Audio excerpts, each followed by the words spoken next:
vamos a hablar de Cleopatra. Voy a hablar de ella de una forma un poquito diferente, pero bueno, creo que les va a gustar. Me he tomado una libertad pequeña, ya que viene la Navidad, me he tomado esta pequeña libertad divertida, ¿no? Bueno, Cleopatra nace en el año 69 a.C., su padre fue Ptolomeo XII y no sabemos nada de su madre. No sabemos quién fue su madre. Lo importante era quién era su padre, su madre, una segunda mujer, tercera, cuarta, no lo sabemos. No era la principal, eso sí que podemos saberlo. Cleopatra era la descendiente de una larga dinastía, la de los Ptolomeos, que gobernó Egipto desde la muerte de Alejandro Magno en el 323 a.C., cuando no deja descendencia y el gran imperio que ha conquistado, se divide entre sus generales, los llamados diádocos, tras una serie de guerras que se llevan a cabo entre ellos. Aquí vemos cómo, pues eso, es una larga dinastía, la de los Ptolomeos. Cleopatra VII, que es de la que vamos a hablar, está aquí al final. Egipto fue conquistada por Alejandro a los persas, que anteriormente habían sido los que habían ocupado el poder tras la última dinastía nativa, que es la 26, la dinastía 26, era la última genuinamente egipcia, ¿vale? Luego vienen los persas. Y esto ocurre allá por el 525 a.C. Hablo todo el rato de antes de Cristo, si no lo diré expresamente. Cuando comienza la primera satrapía egipcia. Así, el conquistador macedonio se hizo con el poder del Nilo sin hacer ningún combate a finales del 332 a.C. De forma pacífica, Alejandro entra en Egipto y se apodera de todo el reino. Alejandro se hizo proclamar faraón, muy importante, se hizo proclamar rey, se puso la corona de las dos tierras, supongo que todos ustedes saben, la roja y la blanca, las de las dos tierras, y adoptó la titulatura tradicional egipcia. Y desde entonces fue considerado hijo de Ra, es decir, Dios, fue considerado un dios. A principios del 331 funda la ciudad de Alejandría, en el delta del Nilo, sobre una población autóctona egipcia. No la funda ex novo, sino que ya existía una población anterior. Y desde allí gobernarán los reyes Ptolomeos, hasta la conquista árabe, que la capital de Egipto se traslada al Cairo, ¿vale? Es decir, que la dinastía de los Ptolomeos gobernará en Egipto desde el 323 hasta que lo releva la dinastía Julio-Claudia, los romanos, tras la victoria de Octavio, después Augusto, tras la batalla de Actium en el 31 a.C. Recapitulamos porque creo que ha habido muchos nombres, muchos años, vamos a recapitular. Egipto había sido gobernado hasta el 525 a.C. por los reyes nativos. A partir de ese año y hasta el 332 lo hacen los persas y en el 332 hasta el 323 lo hace Alejandro Magno y desde el 323 hasta el 31 lo hacen los Ptolomeos. A partir del 31 a.C., lo repito, lo hacen los romanos. Es decir, que del 323 al 31 13 reyes de cultura griega, muy importante, de cultura griega, gobernarán Egipto, y el último de los cuales es Cleopatra, fue Cleopatra. Uy, se me ha desmontado el PowerPoint, lo siento. Bueno, Cleopatra VII. Que lo hará desde el 52 a.C. hasta el 30 a.C., 22 años. La reina Cleopatra gobernará Egipto 22 años, que coinciden con uno de los momentos más convulsos de la historia del Mediterráneo antiguo. Si saben algo de Cleopatra, pues más o menos sabrán a lo que me vengo a referir. Egipto nunca fue un espacio aislado. Compartía espacio con otros pueblos en el Mediterráneo y desde muy pronto tuvo relaciones con otros lugares. No era extraño que el padre de Cleopatra, Ptolomeo XII, llamado Auletes, porque adoraba al dios Dionisio y por lo tanto era amante de la música, tuviese relaciones con la potencia en ciernes, todavía no era lo que luego fue, que era Roma.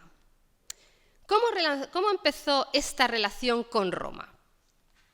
A Ptolomeo XII, además de como Auletes, se le conoce como el bastardo. Aquí empieza el cotilleo, en historia nos gustan mucho los cotilleos.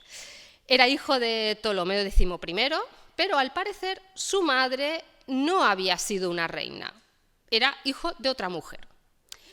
Al ser hijo bastardo, vivía constantemente con el miedo a ser destronado, a ser asesinado, obviamente, y para evitarlo pidió ayuda a Roma. Esto además provocó que tuviera que salir de Egipto en varias ocasiones, alguna de ellas incluso acompañado de su hija Cleopatra.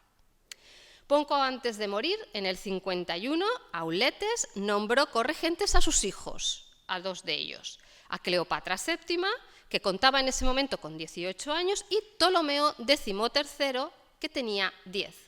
Los casó, se casaron y ambos gobernaron el país del Nilo. Les designó como herederos del reino bajo la custodia de Roma. Por eso la importancia de Roma en la historia de Cleopatra, que muchas veces olvidamos. Era muy importante la presencia romana en Egipto ya antes de que Cleopatra subiese al trono. Y aquí es donde empieza nuestra historia. Cuando Cleopatra VII luchará contra su hermano por el poder. Estamos hablando de Ptolomeo XIII. Básicamente, voy a hacer un resumen porque aquí no he venido a hablar de historia, ahora veremos de lo que he venido a hablar, lo que les voy a contar, pero para que se hagan una idea, básicamente, haciendo un resumen muy resumido, Pompeyo perderá la cabeza en Egipto cuando acuda a ayudar en ayuda del hermano, ¿vale? Para luchar contra Julio César, perderá la batalla de Farsalia en el año 48 a.C.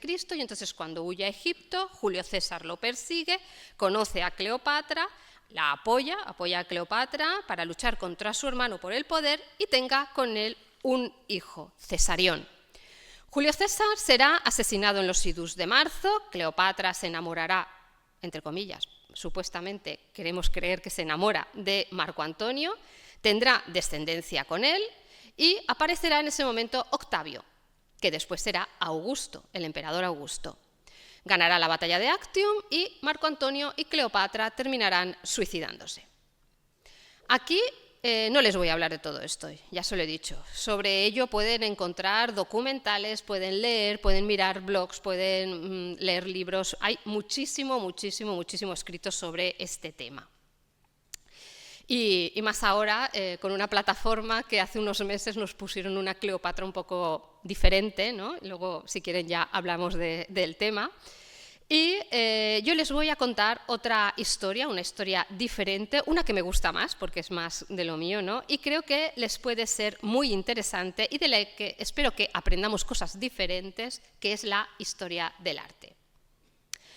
Para comenzar a hablar de la imagen de Cleopatra, debemos tener claras las circunstancias en las que vivió la reina. Cleopatra vivió entre tres mundos, por eso he titulado así mi conferencia. El egipcio, como reina de Egipto, el de griega, como descendiente de la dinastía de los Ptolomeos, heredera de Alejandro Magno, y finalmente el de su estrecha relación con Roma. Es más, podríamos añadir una cuarta que no es tan conocida, que es un mix entre la griega con el reinado de Alejandría y una oriental, porque ella gobernará Oriente Próximo junto a su marido Marco Antonio durante un tiempo determinado. Y también se la representará pues, con esta imagen oriental, que a veces nos olvidamos de ella.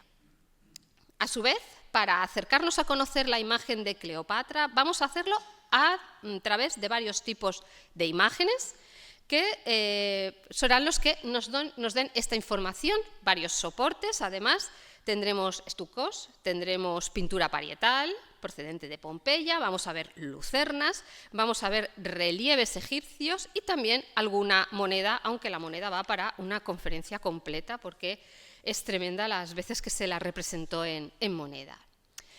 Debemos tener en cuenta que Cleopatra fue coetánea de personajes de la historia tan importantes, nos tienen que sonar como Julio César, Marco Antonio, Octavio Augusto, pero ojo, también de Fulvia, Livia y Octavia. Todos ellos se relacionaban, estaban constantemente viéndose y hablando entre ellos, ¿no? Se conocían personalmente. Es decir, que esta mujer se relacionó con todos ellos no solo a nivel político, sino también personal. Quiero que tengan constantemente en mente que Cleopatra era una reina, muchas veces lo olvidamos, era reina y diosa de su Egipto natal. Ella se sentía así.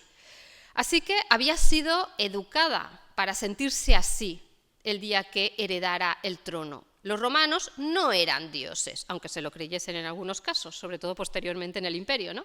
No eran dioses, eran políticos y eran militares. Cleopatra realmente debía sentirse por encima de los hombres, y eso debió de ser una constante en su mente y en su corazón. Respecto a los textos que nos hablan de la reina, hay que tener cuidado. Son pocos y escritos por hombres. Ojo, políticos, aduladores, detractores de los emperadores romanos y en algunos casos muy posteriores al momento histórico en el que vivió Cleopatra. Así que la visión que tenemos no es parcial, es completamente imparcial. Nos hablan de la reina autores como Tito Livio, Nicolás de Damasco, que curiosamente además fue el preceptor de los hijos de Cleopatra, con lo cual tenía una relación bastante estrecha con ella, Virgilio, Ovidio, Propercio, Dion Casio, Plutarco o Suetonio, por nombrar a algunos. Debemos recordar que estos autores escriben para una audiencia romana, no una audiencia egipcia. Recordemos que ella es reina de Egipto. Y no son, en ningún caso, textos históricos como hoy los podemos entender, ¿vale? Muchas veces son textos morales y se basan en rumores y anécdotas. En esta conferencia los vamos a dejar de lado un poquito, en la medida de lo posible, no siempre se puede, pero vamos a intentar dejarlos de lado. Más vale una imagen que 100 palabras, como se suele decir, así que vamos a ver a Cleopatra como ella misma se veía. Porque sabemos que las imágenes que vamos a ver, las imágenes artísticas que vemos en los museos, la mayoría de los casos estaban supervisadas por la persona que era representada, era la que posaba. Así que ahora veremos cómo se veía Cleopatra a sí misma o cómo quería ser vista por los demás. Una de las cosas que más me gusta de estudiar iconografía es que no hay que esforzarse en entrar en la mente de los personajes. Nos limitamos a hablar y ver de lo que estamos hablando, de lo que nos querían mostrar, porque ese es el objetivo, lo que nos quieren mostrar, y a obtener respuestas desde aquello que ellos quieren responder. He querido centrarme en ella y en su imagen, que es lo que realmente nos importa.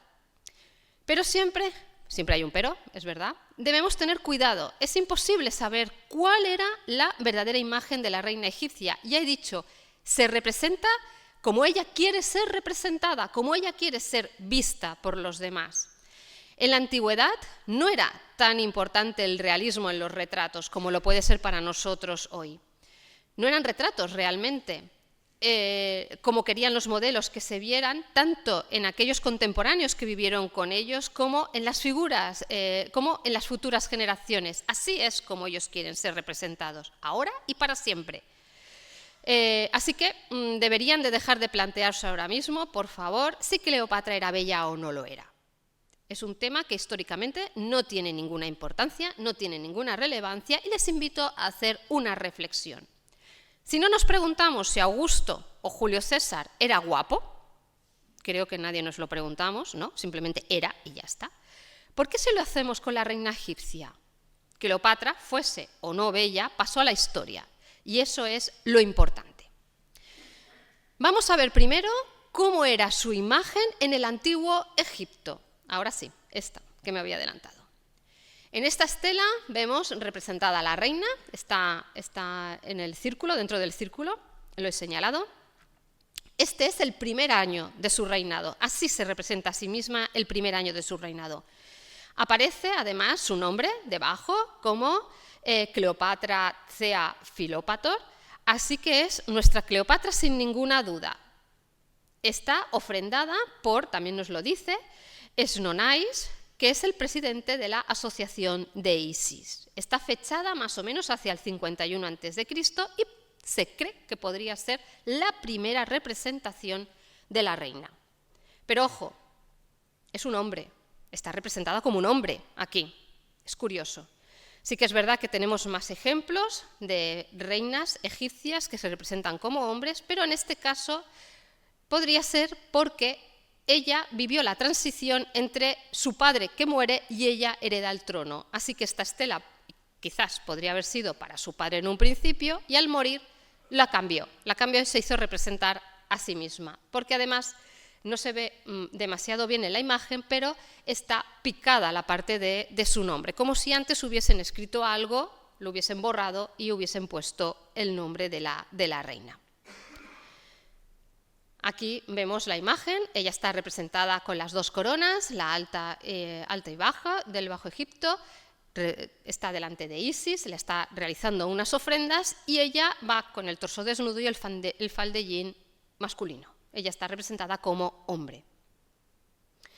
En la parte sur del templo de Hathor en Dendera, la reina aparece de perfil, como es tan típico en el mundo egipcio, ¿verdad?, haciendo ofrendas a los dioses. Este que aparece aquí delante no es su hijo es ese, Cesarión. Cesarión aparece representado. Este es Ptolomeo, su hermano, está casada con él, lo recordamos. Como vemos,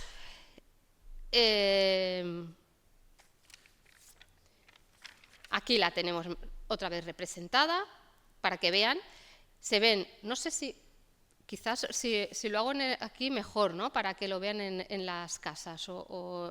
Bueno, estos son los dioses y ellos están ofrendando a los dioses que van uno seguida de otro. Aquí está dividida la escena por la mitad y aquí se repite la misma escena. Aquí vemos cómo ella está representada con el úreo en la cabeza, delante de la corona, en la frente, y además lleva un sistro y un menat, que son para llamar a las dos diosas principales, Isis y Hathor. Con ellos hacía ruido y de esa manera los dioses se aparecían a los humanos. Lo volvemos a ver aquí. ¿Por qué todo esto? Bueno, los romanos la tomarán como Venus. Cleopatra está representada como Hathor, muchas veces se representa como Isis, otras tantas veces, y terminará siendo representada, ya lo veremos, como Venus. La primera imagen de estilo grecorromano o realista, podríamos decir, es esta moneda. Esto es una moneda, es un tetradracma, acuñada hacia el 48 a.C., cuando la reina aquí tendría unos 21 añitos.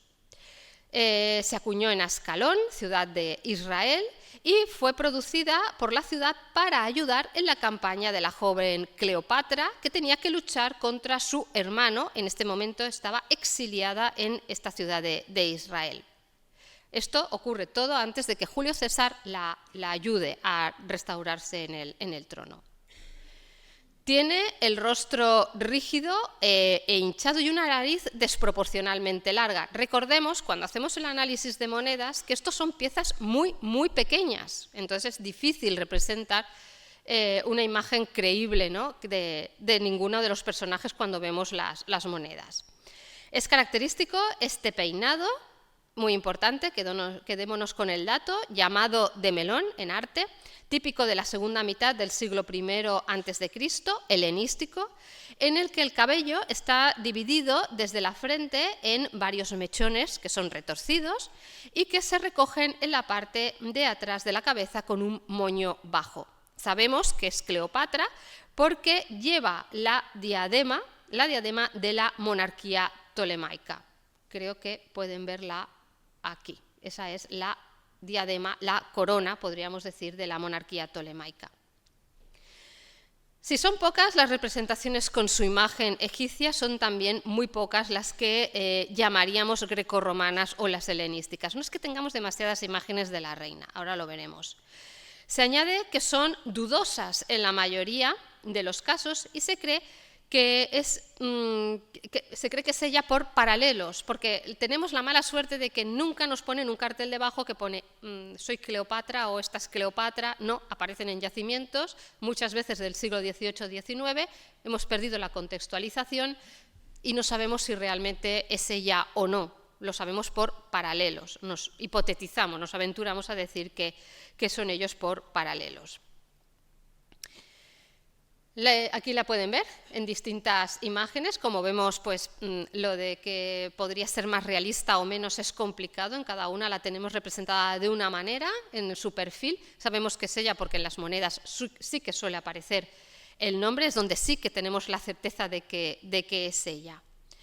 La más destacada y más bella y más conocida es este retrato escultórico de Berlín. Fue hallado en un lugar al sur de Roma, quizás hacia principios del siglo XIX, y se entregó al museo en 1976, es decir, casi en la segunda mitad del siglo XX.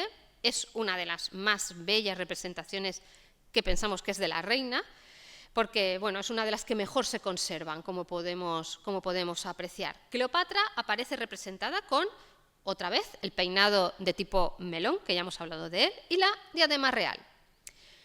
El cabello o la nariz prominente es similar a las que aparecen en las monedas, como hemos podido ver en estas, y se cree que esta imagen es del 40 a.C., cuando ella hizo una estancia en Roma, en este momento. Aquí Cleopatra tendría unos 25 años.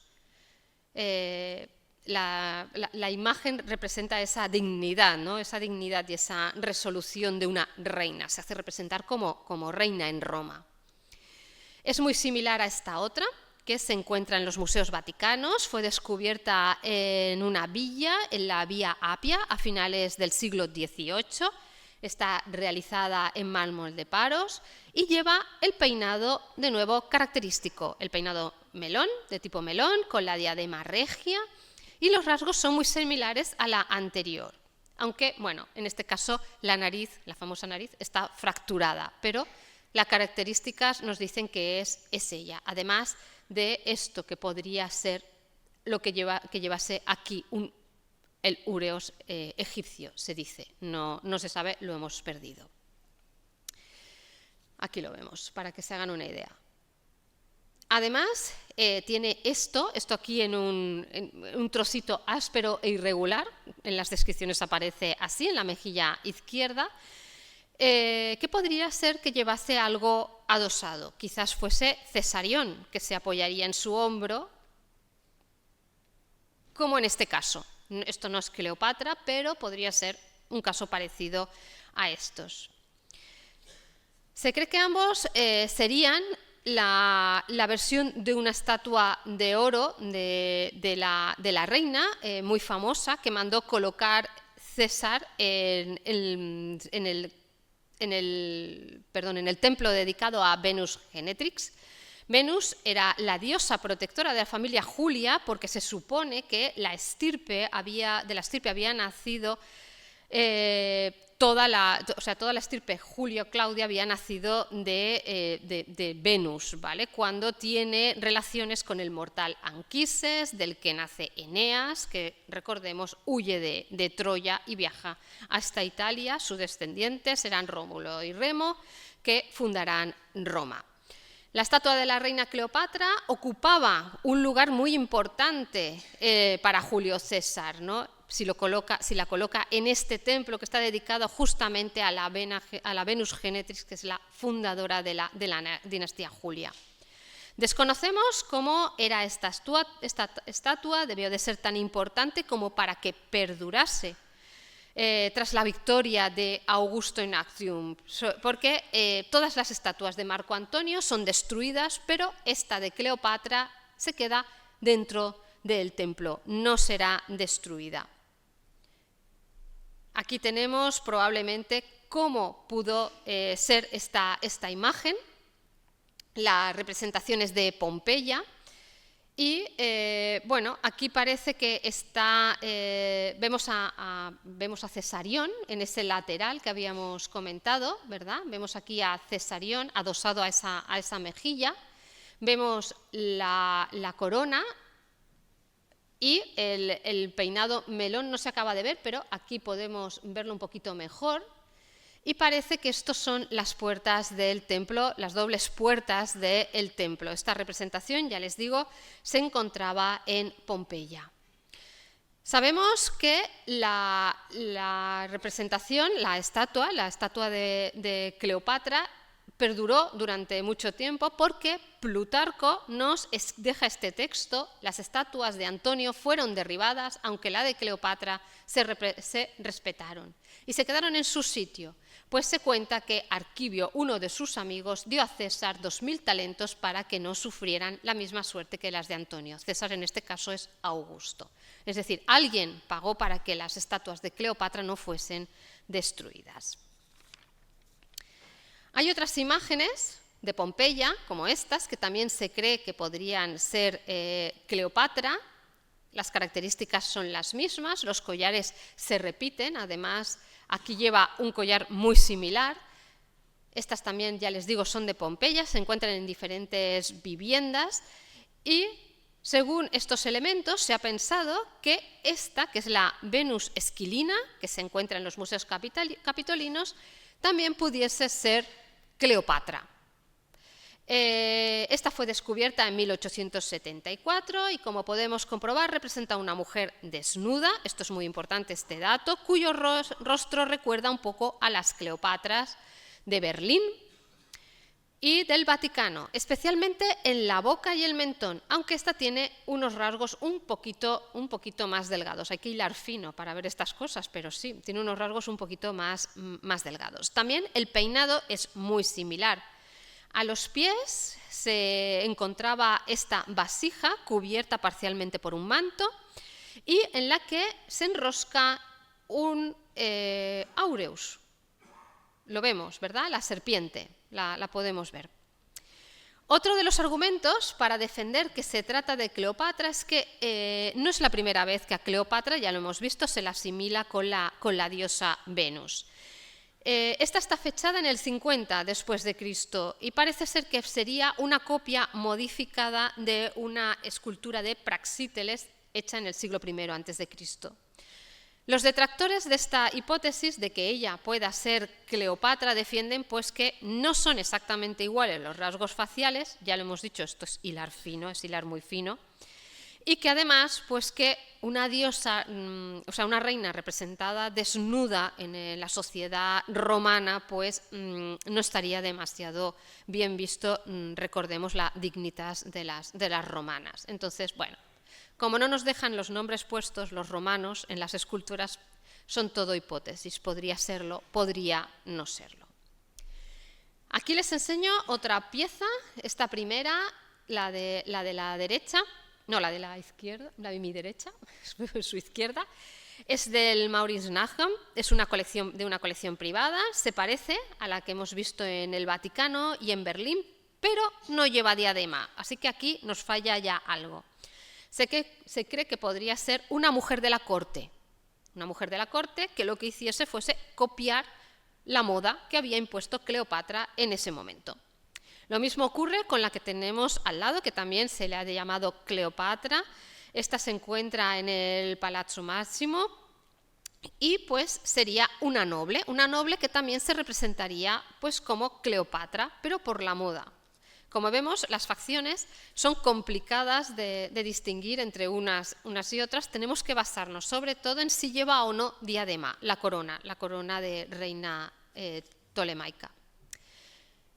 Aquí tenemos otra, esta es mi favorita, es preciosa, pero como podemos comprobar, no lleva la corona. También se ha creído ver en ella a Cleopatra. Esta se encuentra en el British Museum y se parece mucho a la de Berlín, el Vaticano, la nariz, también muy característica, pero el peinado no llega a ser como el de las otras figuras y la diadema, nos falta la diadema. Esta otra, que también se la ha llamado Cleopatra, esta se encuentra en los museos capitolinos. De nuevo, pues eso, han dicho que es Cleopatra, pero nos falta la diadema.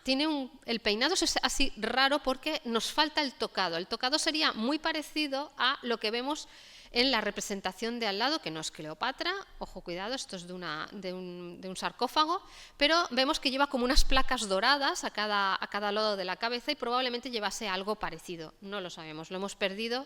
Se dice que es Cleopatra, pero nos faltaría la diadema. Tenemos en este caso una encherchel, esto es Oriente, como vemos la representación es algo diferente, los ricitos esos nos lo dicen, esto es Oriente. Ya les he comentado antes que las representaciones en Oriente eran algo diferentes y se cree que es ella primero porque lleva la corona, esa corona, y porque le falta parece ser que podría llevar ahí un áureus. No lo sabemos. También se dice que podría ser su hija que además fue encontrada en el palacio donde la hija de Cleopatra y Marco Antonio reinó. Pero tampoco podemos saberlo con exactitud, nos falta de nuevo el nombre. La reina, mujeres que querían emularla, las piezas se han encontrado en Italia, así que muchas de ellas, lo hemos visto, eran de Italia. Podría ser que la segunda fuese la más acertada, que fuesen mujeres que querían emularlas porque vivían en la misma corte que vivían ella impuso una moda y la gente copiase esta moda. Como ven, si ya hubo gente que pagó para que las imágenes de Cleopatra no fuesen destruidas y además Cleopatra fue imitada en la propia corte, podemos empezar a descartar todas esas ideas que tenemos de que Cleopatra fuese odiada en Roma. Si era emulada, no debía de ser tan odiada. Vamos a ver esta. Se puede ver, es un camafeo, es decir, que estamos hablando de una pieza muy pequeña, se encuentra en el British Museum y muestra, en este caso, la mujer con este peinado. No se le aprecia muy bien el peinado, pero sí que lleva ese moño bajo. Lleva la corona, la diadema, se ve perfectamente y además un detalle nuevo que vamos a añadir a nuestra lista de detalles para saber que estamos viendo a la reina cuando acudamos a un museo o estemos viendo una imagen de ella en internet o en un documental o en un libro. Se trata del triple uraeus, que lo vemos aquí. Vemos que es triple, ¿vale? Aquí también vemos, uno es el positivo y el otro es el negativo, para que se vea mejor, lo han hecho en el museo. Vemos el triple ureus. Este elemento ha sido analizado por los especialistas y de nuevo tenemos varias hipótesis para explicarlo. Por un lado se piensa que podría ser una reivindicación de la reina de sus 3 hijos. Recordemos que con Marco Antonio tiene 3 hijos, los 2 gemelos, que son Cleopatra Selene II y Ptolomeo Filadelfo, además de Alejandro Helios. Pero otros dicen que podría ser la representación de ella, Julio César y Cesarión. Recordemos que estos son representaciones egipcias para egipcios.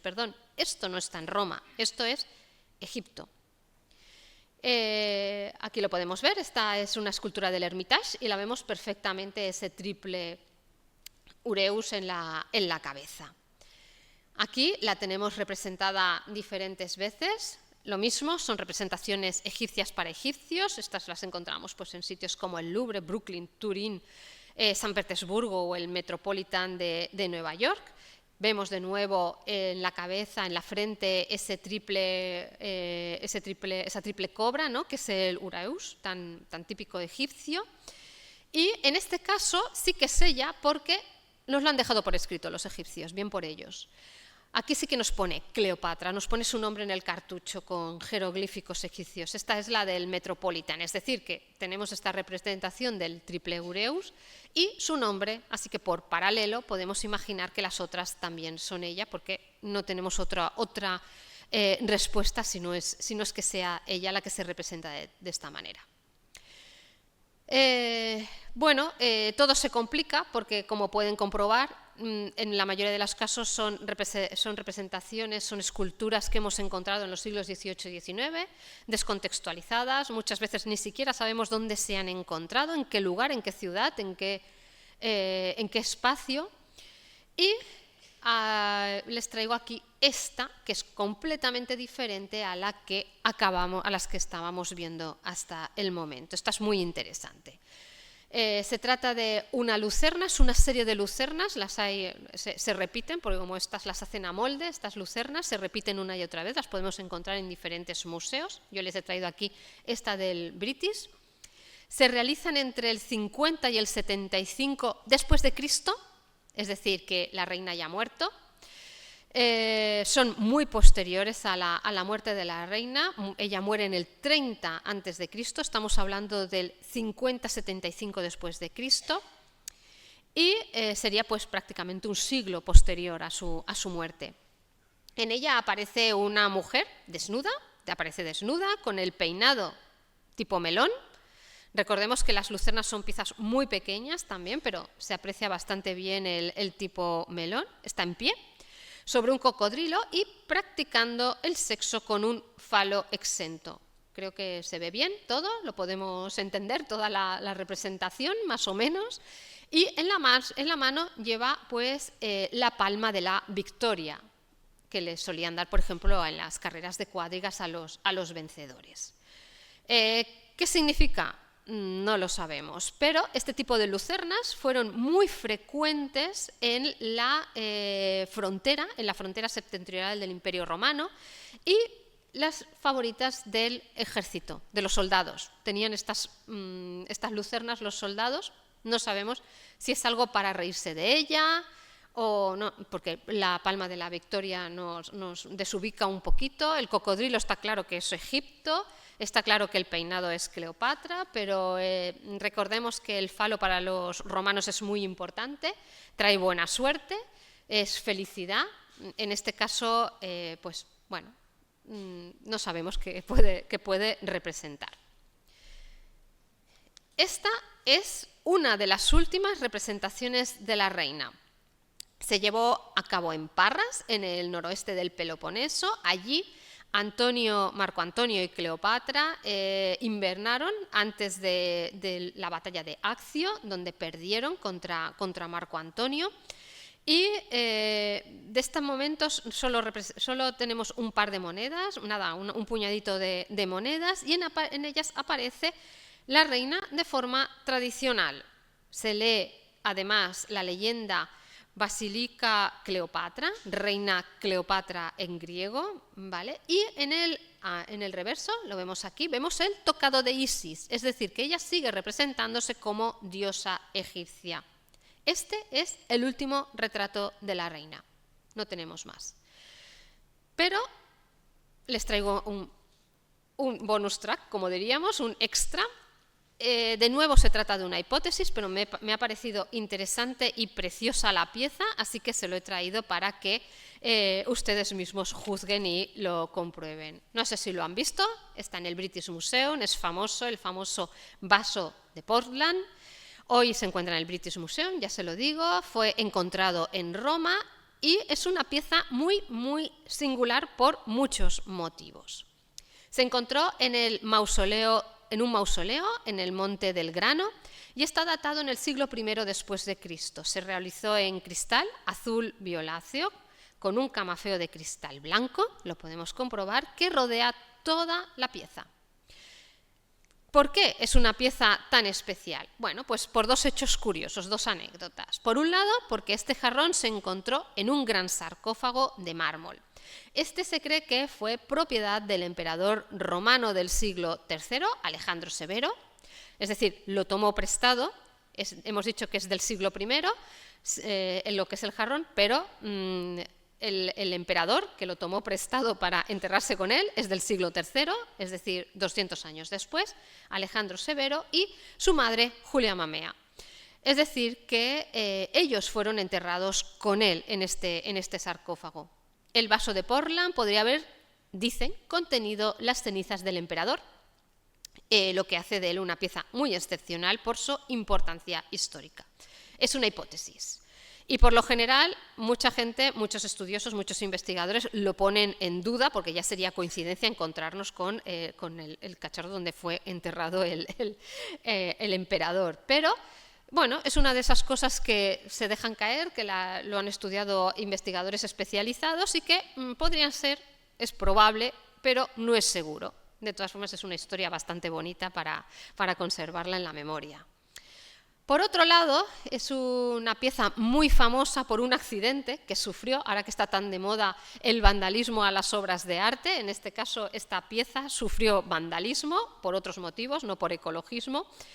Ya les he dicho que se encuentra en el British Museum y el British no era su dueña, ahora sí, en aquel momento lo tenía en custodia porque fue prestado por el duque de Portland, por eso se llama vaso de Portland. Lo había depositado en el museo. A las 15:45 horas, lo tenemos exactamente registrado, el 7 de febrero de 1845, un joven estudiante, William Lloyd, que sufría una paranoia aguda debido a que había estado estudiando muchísimo, estudiar sí que daña seriamente la salud en este caso, había estado estudiando muchísimo, llevaba una borrachera de una semana completa, vamos, que lo había celebrado bien, el fin de los exámenes, cogió una piedra de la misma sala en el museo en el que estaba expuesto, rompió la vitrina donde se encontraba esta pieza y hizo añicos este jarrón. No se volvió a mostrar en el British Museum hasta 100 años después, cuando terminó de ser restaurada. ¿Y por qué nos interesa esta pieza tanto a nosotros? Les voy a dar la visión tradicional que se tiene de él, la lectura de esta iconografía que se tiene de él de forma tradicional, y luego haremos una relectura desde lo que ya sabemos que les he estado contando hasta ahora. En la primera escena, aquí la tenemos, se ve a un joven que podría identificarse con el emperador Augusto, se ha identificado con el emperador Augusto, que se mueve hacia la derecha. Una mujer le toma del brazo, se cree que podría ser su madre, que es Atia, que se halla hacia el centro sentada sobre una roca, sujetando una serpiente, lleva una serpiente en la mano. Cupido está sobre ellos, sostiene una antorcha y sobrevuela por encima de ambos. A la derecha hay un hombre con barba, se cree que podría ser Neptuno, con el pie derecho descansando sobre una roca y el mentón apoyado en la mano. Esta escena puede representar, se cree que podría representar, el éxito de Augusto en la batalla de Actium en el 31 a.C., ya que el emperador consideró su victoria como obra del dios Neptuno.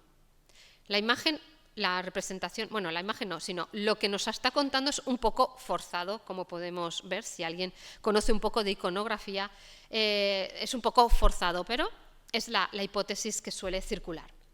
Detrás tenemos esta otra escena, en la que a la izquierda aparece un hombre, se cree que podría ser París, recordemos, el amante de Helena, que está sentado sobre un montón de piedras en medio de lo que se cree que podrían ser las ruinas de Troya.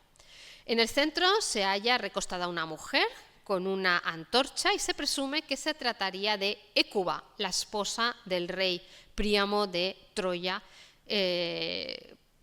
Estamos dándonos cuenta de que es una representación, pues eso, del mito de la caída de la Ilíada, de la caída de Troya. En el extremo derecho sostiene un cetro la diosa Venus, que según el mito promete a París la mujer más hermosa del mundo cuando, pues, lo de el juicio de París, la famosa manzana, y el juicio que tiene que hacer París de las 3 diosas para decidir quién es la más bella. Pero esta lectura es muy forzada, no tiene mucho sentido en muchos aspectos y se ha querido ver una lectura completamente diferente que sí que incluye a Cleopatra, nuestra Cleopatra, ¿no? Aquí aparece en el centro. Ya hemos visto esta escena antes, ahora vamos a hacer esa segunda lectura, ¿vale? Vemos a Cleopatra atrayendo hacia ella a Antonio, a Marco Antonio, que es este personaje que está desnudo, ayudada por la serpiente que se eleva a sus pies. Y entre ambos, Eros, el dios del amor. Aquí tiene más sentido, más que el que fuese Octavio y su madre y Eros en medio, representando el amor. No tiene demasiado sentido. Aquí sí. En el extremo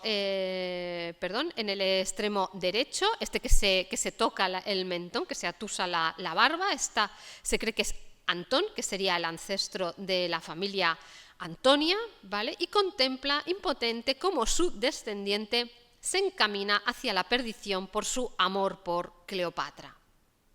En el otro lado se cree que podría ser Octavia. Octavia es la hermana de Octavio. Octavio es Augusto, ¿vale? O sea que en el centro tenemos a Octavia en la pose habitual de la amante abandonada y flanqueada por el heroico Octavio, que está delante, le podemos ver, y por Venus, ¿vale? Que es la antepasada de la familia Julia, que parece que ofrezca algo de consuelo. El episodio sería posterior al momento en que Antonio envió a Octavia, porque Marco Antonio, antes de casarse con Cleopatra, estaba casado con Octavia, ¿vale? Era el cuñado de Augusto, ¿vale? Pero en el momento en que se casa con Cleopatra, devuelve a Octavia a su hermano, la devuelve a Italia, es decir, que a lo mejor podría representar ese momento histórico. Es otro de los enigmas, no lo podremos llegar a saber nunca porque los romanos no lo dejaban todo por escrito, es una pena, pero creo que visto estos análisis, cuando ustedes acudan a un museo podrán comprobar si lo que están viendo es la reina Cleopatra. Simplemente tienen que fijarse en ese peinado melón, en esa diadema corona, guión corona de la reina, de los Ptolomeos, y el trípode áureos, que sabemos que es muy importante en el mundo egipcio. Por favor, dejen de fijarse en la nariz, en si es bella o no es bella, porque realmente no tiene ningún sentido. Cleopatra se ha convertido en aquello que cada uno anhelamos. Por eso se la representa de tantas maneras diferentes. Incluso en Netflix la podemos ver como una mujer de color. La transformamos según nuestros intereses. No sabemos realmente cómo era Cleopatra, así que lo hacemos como más nos conviene, nos interesa o nos sentimos reflejados con ella. ¿Era negra? ¿Era fea? ¿Era sabia? ¿Era dominadora? ¿Era embaucadora? ¿Era drogadicta, como también la representan en la serie de Roma, por ejemplo? ¿Era mala o era una mujer, como nos la pintan los romanos, un poco lagarta, ¿no? Cleopatra se ha convertido en ese reflejo de nuestras aspiraciones intelectuales, espirituales y culturales. Así que, bueno, pues veamos cada uno a Cleopatra como queramos, con total libertad. Muchas gracias.